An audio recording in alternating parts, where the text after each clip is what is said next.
Greetings everyone, this video will cover the topic of alchemy and how it all fits in this matrix experience. Alchemy is known to be a philosophical and proto-scientific tradition practiced throughout Europe, Africa and Asia. Alchemy has two aspects to it: external alchemy or exoteric and internal alchemy or esoteric. External alchemy is basically proto-chemistry. It exists as alchemy because alchemists of the past used different chemical processes to encrypt and describe what they were trying to accomplish within their souls, which is internal alchemy, the alchemy of the soul, and that's what alchemy really is all about. The two types are connected with a basic principle of the Hermetic tradition: as above, so below, or as within, so without. Today, when you mention the term alchemy to someone, they are likely to associate it to the creation of the Philosopher's Stone, base metals turning to gold, and the creation of the elixir of life. Nowadays, chemists would say that the importance of alchemy is the knowledge of chemistry that came through the obscure studies of various alchemists, and that alchemy itself is no different than magic, in other words, proven to be non-existent. What modern scientists are doing is they are observing tangible and measurable aspects of this matrix, and through those are trying to understand the bigger picture. It's like observing the different software of the computer for the purpose of understanding how the hardware looks like and functions.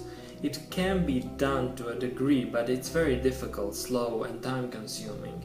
In this state, it's very hard for us to scientifically explain how this matrix functions, because we are limited in these avatars. Our processing power is limited. It's also seeking the answers to life questions externally, and all the answers are actually within us. Then again, in this matrix, even the external is within us. That's why when we become really determined to find answers to life questions, the external starts to assist us, because it's also part of us. And when we start to believe the whole world is against us and in spiritual warfare, we get that war and all the unpleasant experiences we created for us. There were many so-called alchemists that were seeking the physical process to transmute lead into gold, but they just had the knowledge of exoteric alchemy, basically the stuff that the true alchemists told the masses about. True alchemists held the secrets of transmuting their minds and souls into gold, which is far more powerful than the Philosopher's Stone as a physical object. They did the work of alchemy on their souls, trying to reach higher levels of consciousness, which would ultimately result with the creation of the Philosopher's Stone in their being. In other words, they intended to reach the higher frequencies in this matrix, and with it they could indeed become immortal and untouchable. But back then that process took a lifetime to accomplish, a lifestyle of studying to attain secret knowledge, fasting, inner work. In other words, you really needed to prove yourself to escape this matrix or attain a certain degree of power within it. And few succeeded. Also, all the knowledge was held in the mystery schools and different secret societies, and the adept would have to pass many difficult tests to obtain a portion of that knowledge. Today is different. Source won the game, and the minimum you can do to acquire some real power in this game is to remove the animals from your diet. Frequencies in this game are levels of consciousness. You will notice the difference of each frequency level of consciousness when you start to cross them. It's an amazing feeling and experience, and each one is better than the other. Whatever you do with your body or mind is alchemy to a degree, even eating food. However, the operation of alchemy that would be beneficial for you to accomplish in this time, although not necessary, is the inner alchemy of merging your male and female energies in your body. You basically synchronize your left and right brain hemisphere and you unlock your soul cage. When you do that, you will lose the desire for sex and establish a powerful source-self connection. you will be whole and complete. Holy. Direct downloads of knowledge will become a possibility to you. It's because Source is neutral and genderless, and once you align your body and soul with what Source is, isn't it logical that by that you will establish a more powerful connection? We are now going to watch the basic processes of the inner alchemy and what it took before to reach the Philosopher's Stone. Calcination is the first of the following 7 major operations in the alchemy of transformation. Chemically, the calcination process involves heating a substance in a crucible or over an open flame until it is reduced to ashes. In the Arcanum experiment, calcination is represented by sulfuric acid, which the alchemist made from a naturally occurring substance called vitriol. Sulfuric acid is a powerful corrosive that eats away flesh and reacts with all metals except gold. Psychologically, this is the destruction of ego and our attachments to material possessions. Calcination is usually a natural humbling process as we are gradually assaulted and overcome by the trials and tribulations of life, though it can be a deliberate surrender of our inherent hubris gained through a variety of spiritual disciplines that ignite the fire of introspection and self-evaluation. Physiologically, the fire of calcination can be experienced as the metabolic discipline or aerobic activity that tunes the body, burning off excesses from overindulgence and producing a lean, mean fighting machine.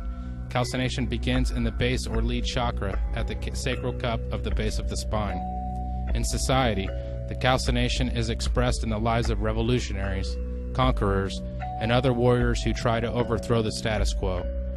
On the planetary level, it is the fire of creation, the formation of a livable environment from molten matter and volcanic ashes.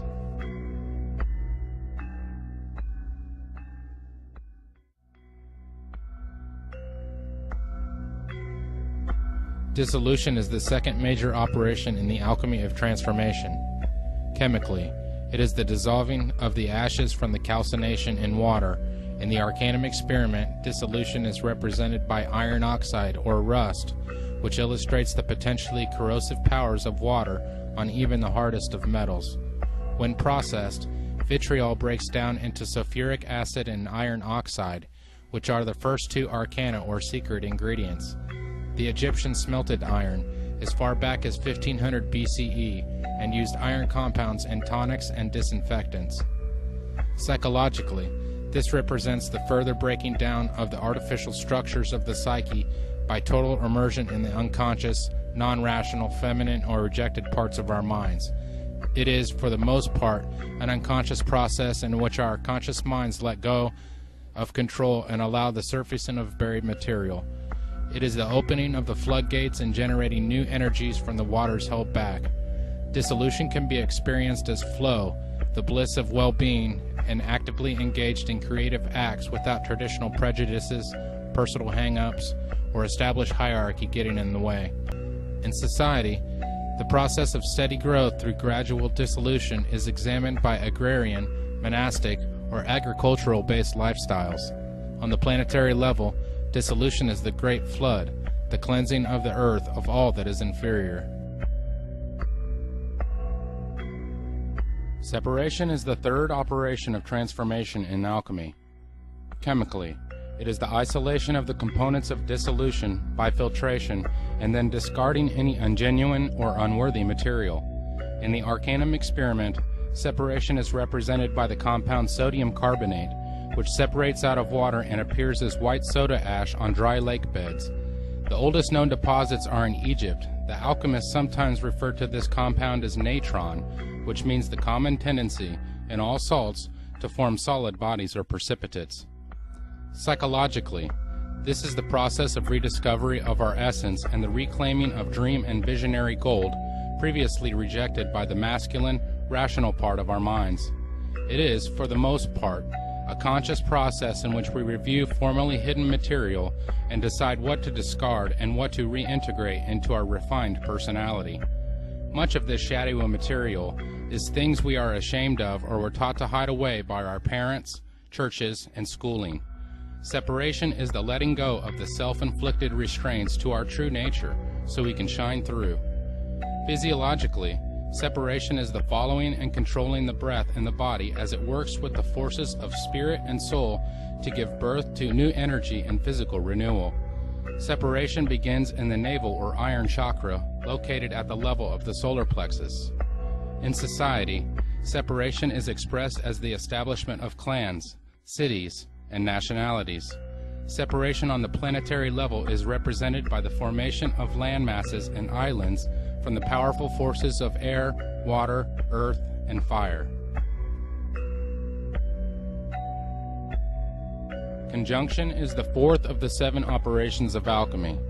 Chemically, it is the recombination of saved elements from separation into a new substance. In the Arcanum experiment, conjunction is symbolized by a nitrate compound known as cubic saltpeter or potassium nitrate, which the alchemists called natron, or simply salt.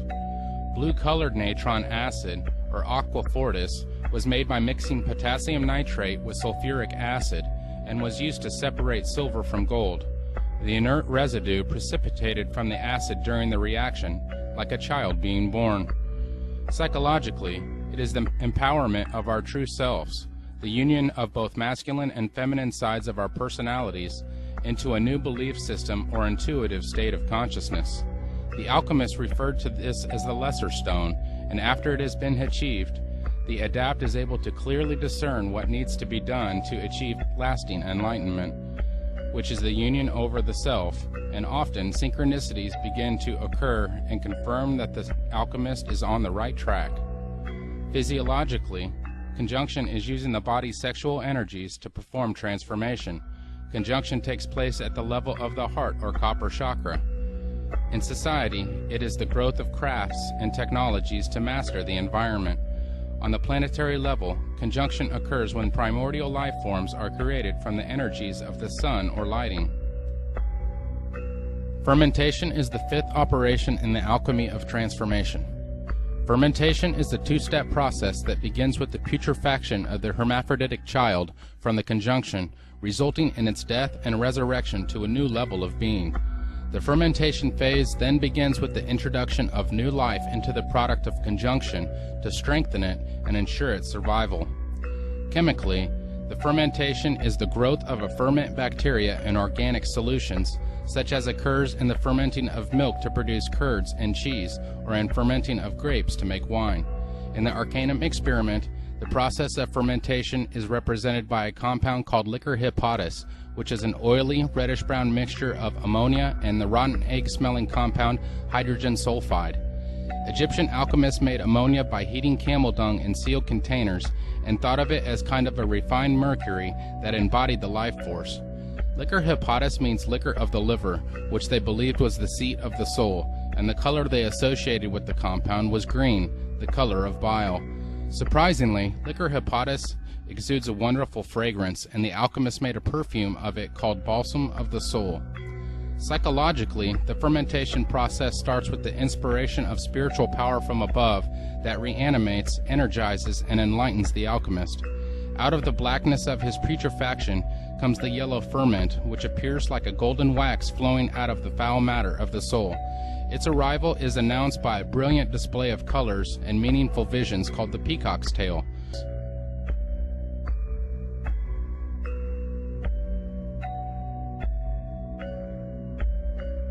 Distillation is the 6th major operation in the alchemy of transformation. Chemically, it is the boiling and condensation of the fermented solution to increase its purity, such as takes place in the distilling of wine to make brandy. In the Arcanum experiment, distillation is represented by a compound known as black pulvis solaris, which is made by mixing black antimony with purified sulfur. The two immediately clump together to make what the alchemists called a bezoar, a kind of sublimated solid that forms in the intestines and the brain. Psychologically, distillation is the agitation and sublimation of psychic forces is necessary to ensure that no impurities from the inflated ego or deeply emerged id are incorporated into the next and final stage. Personal distillation consists of a variety of introspective techniques that raise the content of the psyche to its highest level possible. free from the sentimentality and emotions, cut off from even one's personal identity. Distillation is the purification of the unborn self, all that we truly are and can be. Physiologically, distillation is the raising of the life force repeatedly from the lower regions of the cauldron of the body to the brain, what Oriental alchemists called the circulation of the light, where it eventually becomes a wondrous, solidifying light of power. Distillation is said to culminate in the third eye area of the forehead at the level of the pituitary and pineal gland in the brow or silver chakra. In society, distillation is experienced as a science or objective experimentation.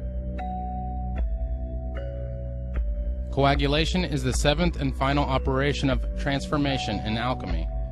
Chemically, coagulation is the precipitation or sublimation of the purified ferment from distillation. In the Arcanum experiment, coagulation is represented by a compound called red pulvis solaris, which is a reddish-orange powder of pure sulfur mixed with a therapeutic mercury compound, red mercuric oxide. The name pulvis solaris means powder of the sun, and the alchemists believed it could instantly perfect any substance to which it was added. Psychologically, coagulation is first sensed as a new confidence that is beyond all things, though it may be experienced as a second body of golden coalesced light, a permanent vehicle of consciousness that embodies the highest aspirations and evolution of the mind. Coagulation incarnates and releases the ultimate materia of the soul, the astral body, which the alchemists also referred to as the greater or philosopher's stone. Using this magical stone, the alchemists believed that they could exist on all levels of reality. Physiologically, this stage is marked by the release of the elixir in the blood that rejuvenates the body into a perfect vessel of health. A brain ambrosia is said to be released through the interaction of light from the phallic-shaped pineal gland and matter from the vulva of the pituitary. This heavenly food, or viaticum, both nourishes and energizes the cells without any waste products being produced. These physiological and psychological processes create the second body, a body of solid light that emerges through the crown or gold chakra.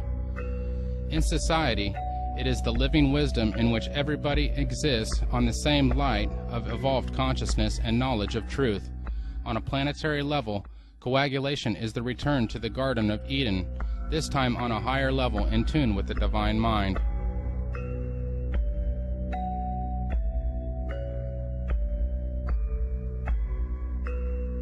Most people have a very mistaken view of what alchemy is, based largely upon the caricatures of its enemies and the misunderstandings of the uninformed. The image of the alchemist, as benighted proto-chemist, vainly bent on turning lead into gold, totally misses the point of alchemical thought. It is true, the Western alchemists, like their Chinese counterparts, did work with a variety of substances to try and create various elixirs and arcane effects, including the idea of transmutation of base metals. However, this was a small aspect of alchemy, and to define alchemy by this is like defining Taoism as the search for the elixir of immortality. It misses the real point altogether. As you can see from the chart, the middle pillar stands as your mode of balance between forces. If you are male, balance your fire with water, and you will be air. And for females, balance your water with fire, and you will be air. In the elementals, when fire and water combine, you have air or vapor. Taking this path up the tree is the middle path. Not the left hand, not the right hand, but working in balance with the forces of nature and creation. All paths eventually lead to one destination.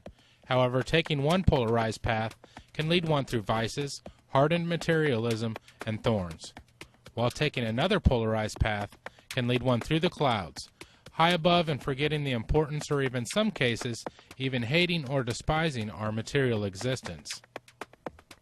One who is watery in nature may have a difficult time with intellect, and one who is fiery in nature may have a difficult time with emotions.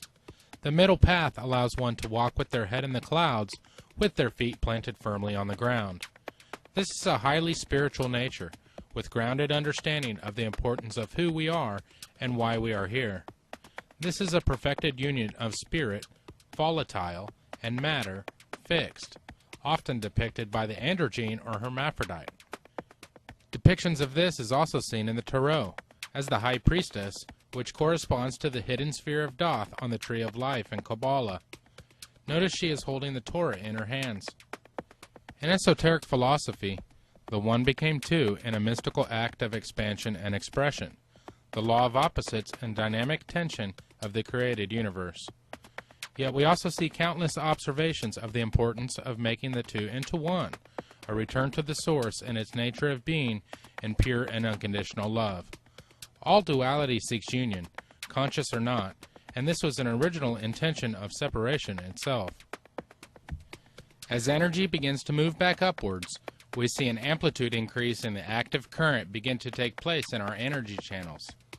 With this current increasing in both strength and frequency, known aspects of biological science can now be observed.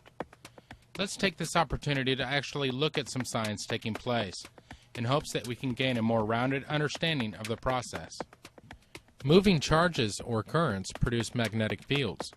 A constant current produces a constant magnetic field, while a changing current produces a changing field. We can go the other way and use a magnetic field to produce a changing current, as long as the magnetic field is changing. This is what induced EMF is all about. A steady changing magnetic field can induce a constant voltage, while an oscillating magnetic field can induce an oscillating voltage. We should keep in mind these two facts. An oscillating electric field generates an oscillating magnetic field. An oscillating magnetic field generates an oscillating electric field. These 2 points are the key to understanding electromagnetic waves. An electromagnetic wave, such as a radio wave, propagates outward from the source at the speed of light. This means in practice that the source has created oscillating electric and magnetic fields perpendicular to each other that travel away from the source. The E and B fields, along with being perpendicular to each other, are perpendicular to the direction that the wave travels, meaning that an electromagnetic wave is a transverse wave. The energy of the wave is stored in the electric and magnetic fields. As human beings, we have a polarized nervous system, known as the parasympathetic and the sympathetic. It is a closed-loop electrical system to carry signals to and from the brain, other organs, and glands. As we have just learned, an oscillating current creates oscillating magnetic waves, and a constant current creates constant magnetic waves. This electrical system is dipole. Like a magnet itself, the field maintains a similar shape to what we see with iron filing experiments, a torus-shaped electromagnetic field. Being grounded can therefore have an even more literal meaning, as attaching an energy channel's ground will complete the circuit, allowing for current and frequency of the wave to take shape. Just above the nervous system is found the pineal, which has a positive polarity, and the pituitary, which is negative. Once sufficient signal amplitude and activity level is reached in the nervous system, the EM waves of these two glands overlap. This creates a closed circuit between them, and in return another torus-shaped electromagnetic field, which is the Ajna chakra or third eye.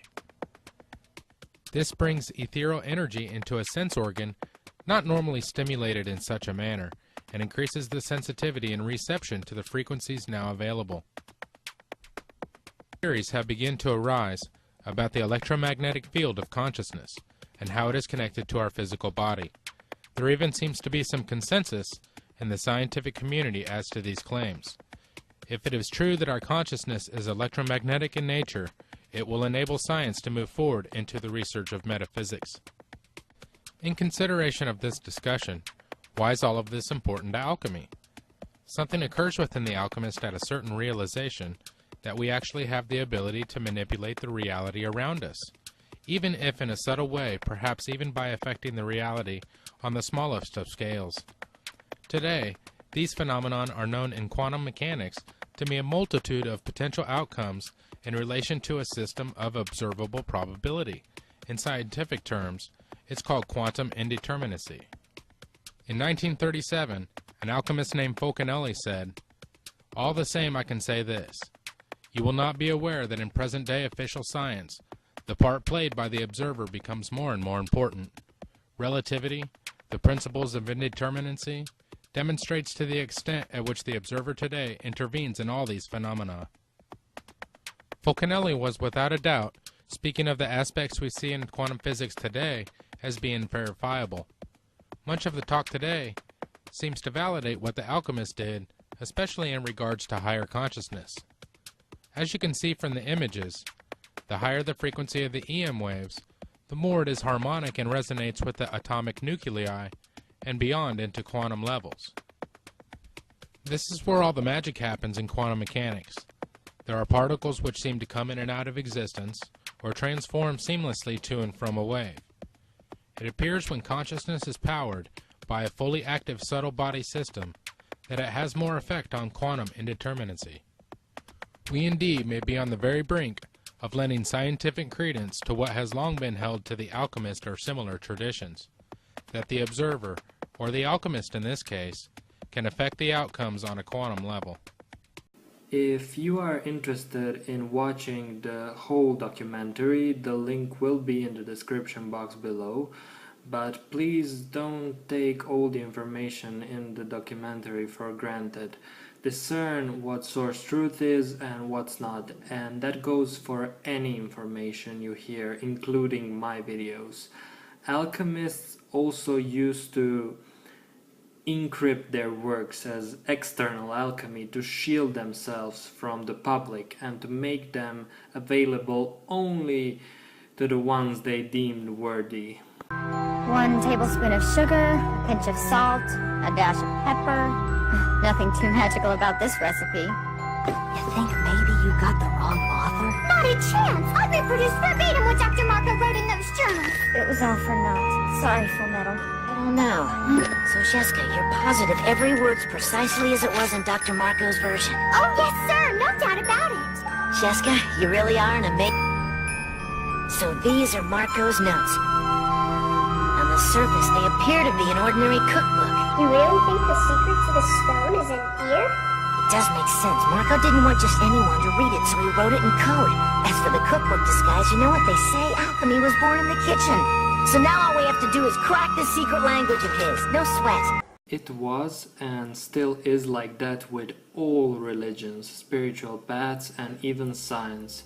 There is the exoteric aspect, the one for the public, for the masses, and the true esoteric aspect for the initiates or the enlightened ones to understand. This knowledge was and is given in portions in different Masonic lodges, but it was never given as the whole thing, and even for parts of it, the initiate would pay a great price for it. The basic part of it was always accessible to source players, but today it really is easy to find it without having to deal with Freemasons and mystery schools or to decipher coded texts and images. Today that work is nothing in comparison to what it took. We live in a time of increased knowledge, just as it was predicted in the Bible, and the Bible is also written with an esoteric and exoteric message, plus giving portions of the world stage script events. Knowledge is available, and because it's so, we take much knowledge for granted. We don't appreciate it or how easy the game can be in this time with all the knowledge and technology we have. We are in a so-called end times, but because of that we are given maximal assistance to do the things that will benefit us. A basic example, you are given the knowledge of the liver flush procedure. If you have been eating meat, you have liver stones 100%. I'm 22 years old and I had a ton of stones in me and still do after 5 flushes. I was shocked. These stones hinder your frequency. They are also part of the alchemy/chemistry processes of your body. And so that knowledge reached you. Now you choose whether you will do something about it or do nothing, and you reap the consequences of those choices that you made in the past, whatever they may be.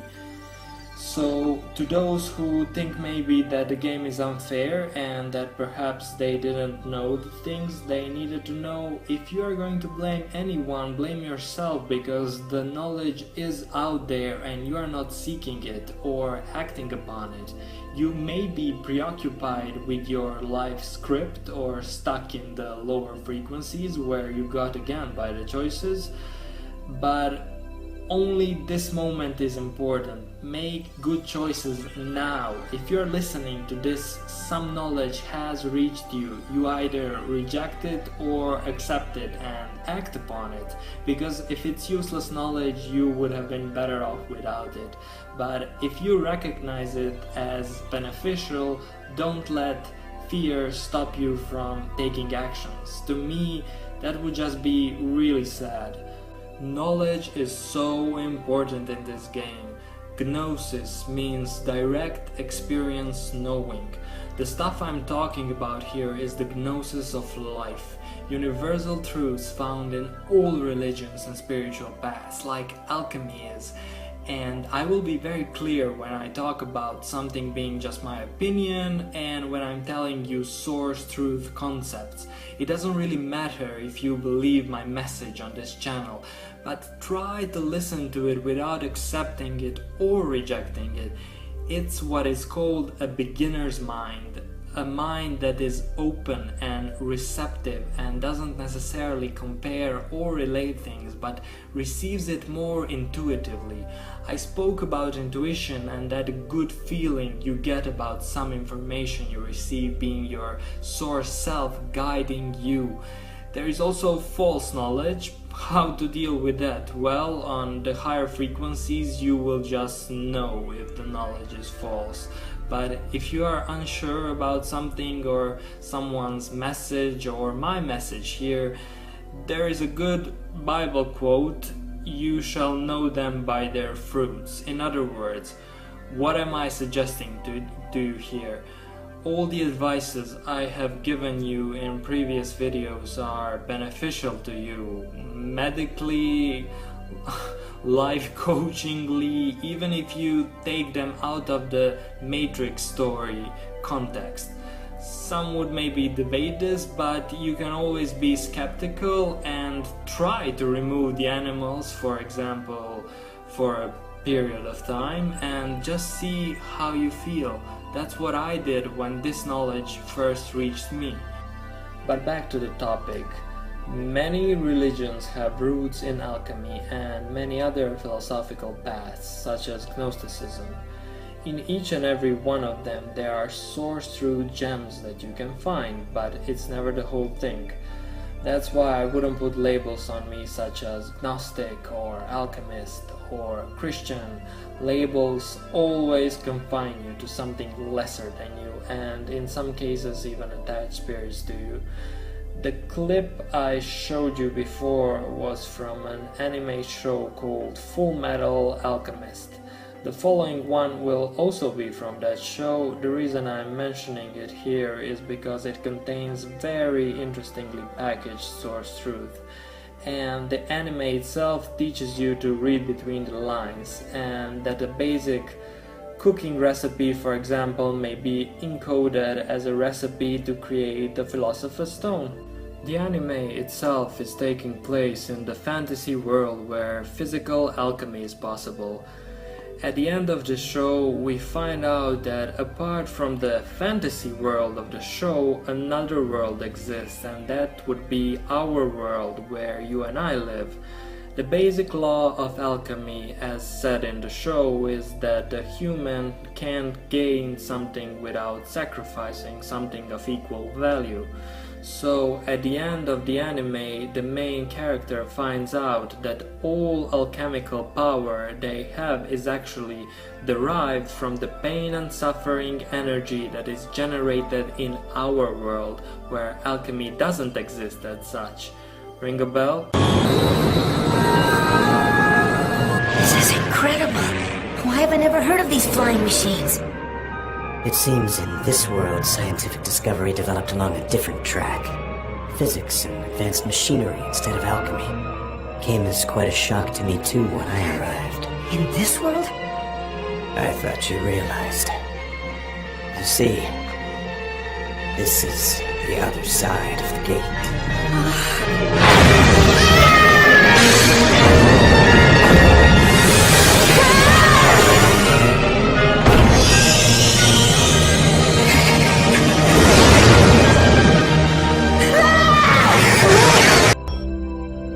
This world is tragically violent. Throughout the course of this war, millions of people have been killed with the use of highly toxic gases. But the single most terrifying instrument of death is yet to come. You saw it in the gate, didn't you? The lives of those that have died and will die in this world become the energy for the alchemy used in ours. The energy? That doesn't make any sense. What about the law? Law of equivalent exchange. There's something you don't understand. It takes more than equal mass to restore a broken radio. The energy used to put it back together must come from somewhere too. And energy cannot be created or destroyed, only redirected. So that's the secret. The lives of the people who die here cross the gate and become energy we need for transmutations. Is that what you're telling me? Inside all of us, there lies a smaller version of the gate you pass through. Alchemists have the ability to open their gates, crossing worlds and feeding off the tragedies of this one. It happens every time you draw a circle or clap hands. We, by our choices, give energy to the Matrix, which then allows the entities to harvest blood from us. Also, there are soulless beings in the show named after the 7 deadly sins, and each one of them has an Ouroboros tattoo on them, which is also a message that our bad habits such as gluttony and lust make us eat ourselves. We are that Ouroboros snake when we practice these things. These soulless beings are killed with a special kind of transmutation circle that contains the so-called alchemical cross within it. This symbol represents crucifying and overcoming the flesh, or the serpent, or the dragon.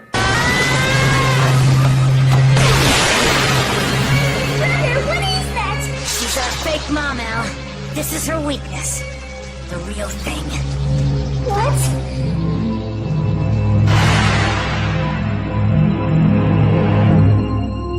You dug up her grave without even telling me? What's wrong with you? In case you didn't notice, we're fighting for our lives! Give it up, Slav. You're not gonna be able to dissolve this transmutation circle. I made sure to carve it out especially deep for you. So, the deadly sins being the Ouroboros make you eat yourself, and the crucifixion of the flesh is the way to overcome it.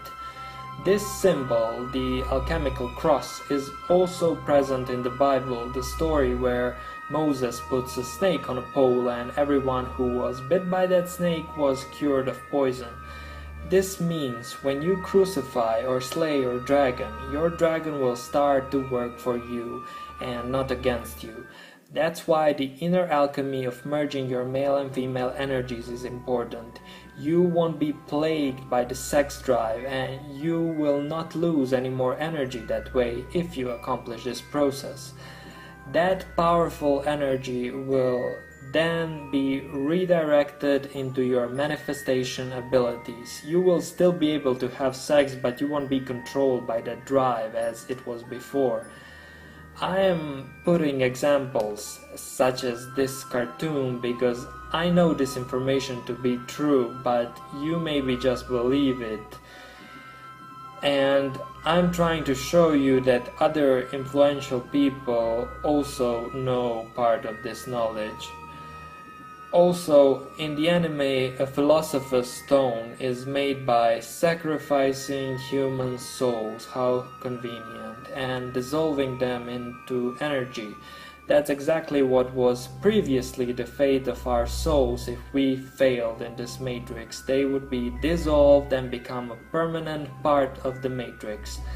Luckily, that's not the case anymore because one is all and all is one and one won.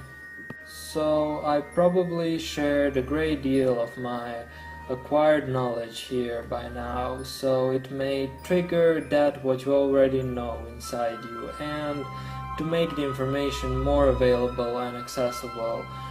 If you want a more detailed version, go to Miss Judy's channel called Quartz Crystal, but it's not necessary for you to be watching YouTube videos forever to know what to do.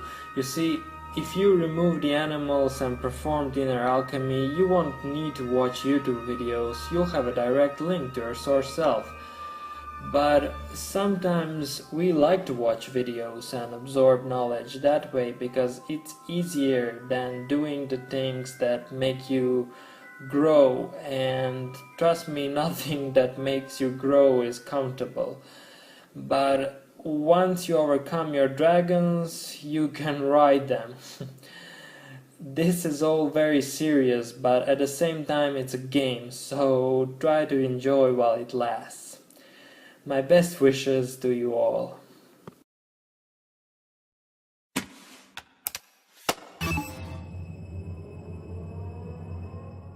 Attention players, I welcome you to my world.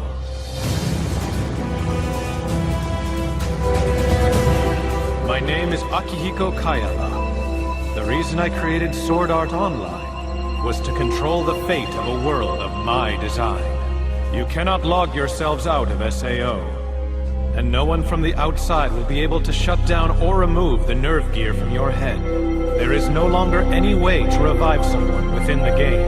If your HP drops to 0, your avatar will be deleted from the system forever, and the nerve gear will simultaneously destroy your brain. There's only one way for a player to escape now. You must clear the game. Players, I wish you the best of luck.